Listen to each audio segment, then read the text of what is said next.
അപ്പം തേയ്മാനം വന്നു കഴിഞ്ഞാൽ നമുക്ക് എന്ത് ചെയ്യാം, തേയ്മാനം വരാതിരിക്കുവാൻ വേണ്ടി നമുക്ക് എന്തൊക്കെ ചെയ്യാൻ പറ്റും, ചില കാര്യങ്ങൾ പറയാൻ ആഗ്രഹിക്കുന്നു. ആദ്യം അമിതവണ്ണം, അതാണ് വളരെ കോമൺ ആയിട്ട് നമ്മൾ കാണുന്നത്. ചെറുപ്രായത്തിൽ തന്നെ തേയ്മാനം വരാൻ ഒരു കാരണം അമിതവണ്ണം തന്നെയാണ്.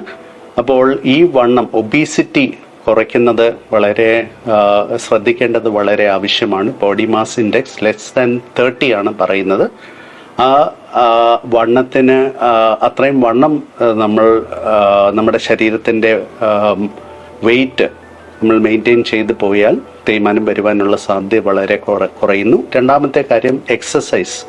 നമ്മളുടെ ശരീരത്തിൻ്റെ അവയവങ്ങൾക്കൊക്കെ അല്ല മസിൽസിനൊക്കെ നല്ല വ്യായാമം കൊടുക്കുവാണെങ്കിൽ ഏതെങ്കിലും സ്ട്രെയിൻ വരുമ്പോൾ ഈ മസിൽസ് അത് ടേക്കപ്പ് ചെയ്യാൻ സാധിക്കുന്നത് കൊണ്ട് തേയ്മാനം വരാനുള്ള ചാൻസ് വളരെ കുറവാണ്. മൂന്നാമത്തെ കാര്യം, നമ്മൾക്ക് ഏതെങ്കിലും രീതിയിൽ ഇഞ്ചുറീസ് പറ്റിയിട്ടുണ്ടെങ്കിൽ അത് ഡോക്ടറിനെ കണ്ട് പെട്ടെന്ന് തന്നെ ട്രീറ്റ്മെൻറ്റ് എടുക്കുകയും ആ മുട്ടിൻ്റേതായിട്ടുള്ള സ്റ്റെബിലിറ്റി വരുത്തുവാണെങ്കിൽ തേയ്മാനം വരാനുള്ള സാധ്യതകൾ നമുക്ക് കുറയ്ക്കാൻ പറ്റും.